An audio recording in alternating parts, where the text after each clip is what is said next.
Radio Pakistan ممتاز drama نویس Fatima سریا بجیا کے یوم وفات پر خصوصی فیچر سنیں۔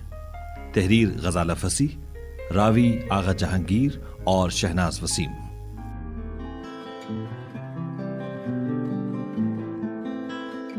کہتے ہیں مرنے والے یہاں سے گئے، سب یہیں رہ گئے کہاں سے گئے۔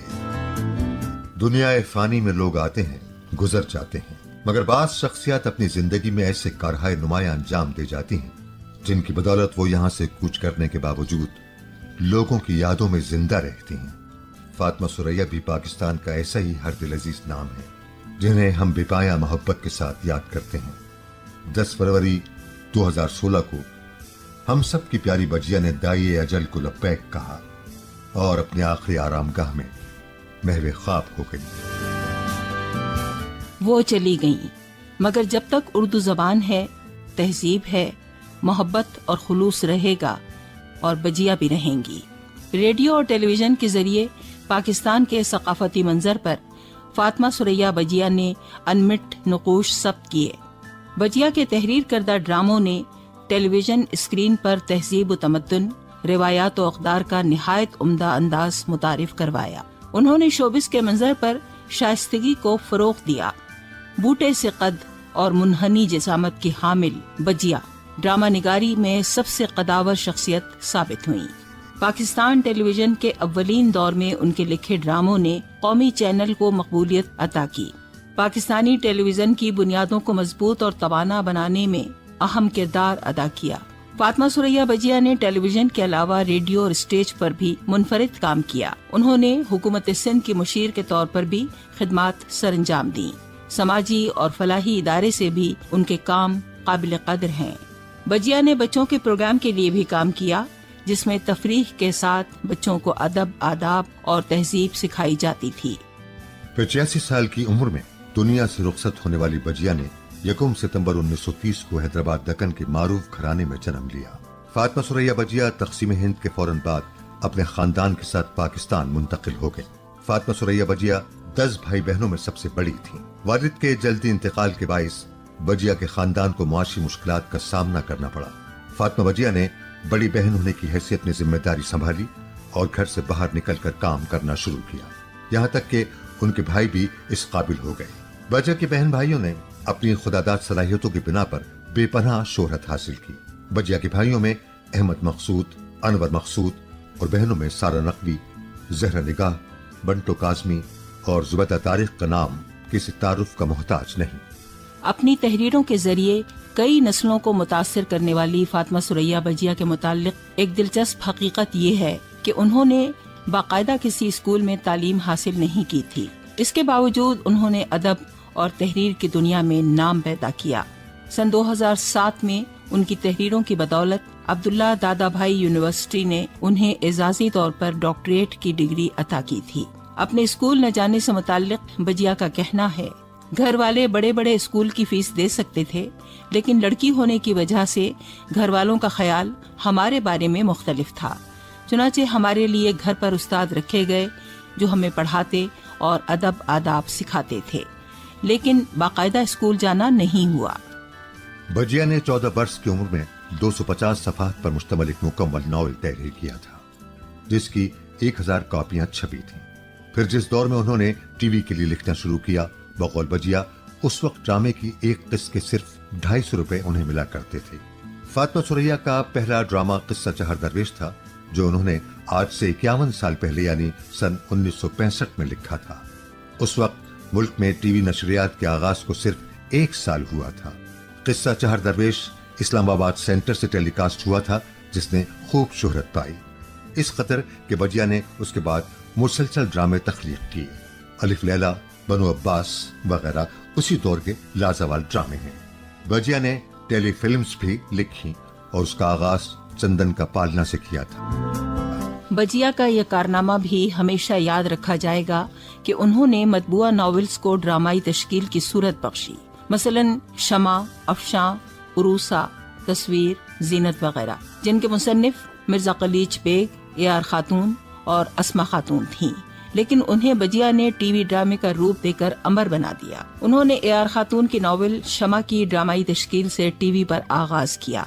بجیا کے تحریر کردہ پہلے سیریل نے ہی کامیابی کے جھنڈے گاڑ دیے۔ بجیا کی تخلیقات میں انا، آگہی، آبگینے، بابر، گھر ایک نگر، فرض، ایک قرض، پھول رہی سرسوں، تصویر کائنات، اساوری، سسی پنو، انارکلی اور اوراق شامل ہیں۔ بجیا نے اپنے ڈراموں میں دلی، لکھنؤ، حیدرآباد دکن اور علی گڑھ کی تہذیب کی عکاسی کی۔ خاندانی تعلقات، رشتے ناطے ان کی کہانیوں کا موضوع بنتے۔ اسی کے ساتھ وہ معاشرتی، سماجی اقدار، رسومات، روایات اور اخلاقیات کا تانا بانا بنتی تھی۔ یہ کمال، یہ سحر بجیا کے ڈراموں میں تھا، جس کا شیدائی ہر اردو زبان سمجھنے والا تھا۔ مقبولیت کی اعلیٰ سطح پر ریکارڈ قائم کرنے والے یہ حسین معاشرتی خاندانی نظام پر مبنی ڈرامے اسے ایک گھنٹے میں ہر بدلتے سین میں ایک نیا سبق بچوں، بڑوں، بوڑھوں اور جوانوں کو دیتے تھے کہ کیسے اپنے خاندان کو جوڑ کر رکھا جاتا ہے۔ دادا دادی، ماں باپ، چچا، پھپھو، کزنس کے آپس میں رویے، تہذیب و شائستگی کا فروغ دیتے۔ بڑوں کا خاص طور سے ادب و احترام دکھایا جاتا۔ بجیا کے کرداروں میں رشتوں کے ساتھ ساتھ گھریلو ملازمین کی عزت دکھائی جاتی تھی، ملازمین کا خیال رکھا جاتا تھا۔ بجیا کے تحریر کردہ ڈرامے صرف پاکستان ہی میں مقبول نہیں ہوئے، برصغیر پاک و ہند کے علاوہ جہاں جہاں اردو زبان بولی جاتی تھی ان کی شہرت پہنچی، یہاں تک کہ جاپان میں بھی بجیا کے ڈراموں نے دھوم مچائی۔ صبر کرو علی رضا، بڑے باپ کے بیٹے ہو۔ تمہارا باپ میدان جنگ کا سپاہی نہیں تھا، مار کے حیات کا مجاہد بھی تھا۔ کیسے صبر کرو محترم مشر علی خان صاحب کہ میرے بابا جیسے آدمیوں کی تو اس معاشرے کو بہت ضرورت ہے، بہت ضرورت۔ چراغ کی صورت علی نواز مغل کا بیٹا علی رضا جو موجود ہے۔ صبر کرو بیٹے، صبر کرو۔ آؤ چلو۔ بجیا کے ڈراموں میں کام کرنے والے فنکاروں نے بے پناہ شہرت و مقبولیت حاصل کی۔ شکیل، اظہار قاضی، سبحانی با یونس، طلعت حسین، بہروز سبزواری، غزالہ کیفی، مہرین الہی، نیلوفر عباسی، جہاں آراہائی، ذہین طاہرہ، عشرت ہاشمی، مشی خان اور عدنان صدیقی جیسے فنکاروں کی شہرت بجیا کے ڈراموں کی مرہون منت ہے۔ بجیا کے ڈراموں کے ذریعے آغاز کرنے والے کئی فنکار بام عروج تک پہنچے۔ اچھے تعلیم یافتہ گھرانوں کے لڑکے لڑکیوں کی ٹیلی ویژن پر آمد ہوئی۔ بجیا اپنے ذاتی مراسم کی وجہ سے گھرانوں کو قائل کر لیتی تھی۔ بجیا کے ڈراموں میں کام کرنے والے فنکار کہتے ہیں، بجیا کے ساتھ سیٹ پر گھریلو ماحول ہوتا تھا۔ وہ سب سے شفقت سے پیش آتی، خود الفاظ ادا کر کے تلفظ سکھاتی۔ وہ اپنی ذات میں تہذیب کا ایک ادارہ تھی۔ بجیا کی رحلت سے ڈرامہ نگاری کا ایک عہد ختم ہو گیا۔ فن و ثقافت کی دنیا میں جو خلا پیدا ہو گیا وہ کبھی پر نہیں ہو سکے گا۔ بجیا مجسم محبت و شفقت تھی۔ ہمیں ان کی صحبت سے بہت کچھ سیکھنے کو ملا۔ وہ ہماری رہنمائی کرتی تھیں۔ بجیا اپنی ذات میں ایک ادارہ تھیں۔ انہوں نے نئی نسل کو تہذیب سکھائی، انہیں کبھی فراموش نہیں کیا جا سکے گا۔ بجیا کے بھائی معروف ڈرامہ نویس، کمپیئر اور مزاح نگار انور مسعود نے کہا، میں نے بجیا سے لکھنا بولنا سیکھا۔ بجیا پاکستان جاپان کلچرل ایسوسی ایشن سے بھی کئی سال تک وابستہ اور صدر کے عہدے پر فائز رہی۔ 1999 میں جاپان کے شہنشاہ کی طرف سے خصوصی طور پر ایوارڈ بھی دیا گیا۔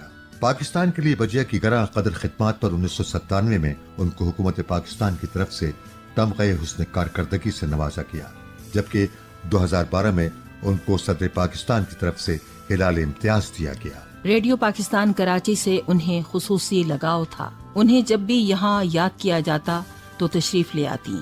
یہ حقیقت ہے کہ بجیا کی کمی ہمیشہ محسوس ہوگی۔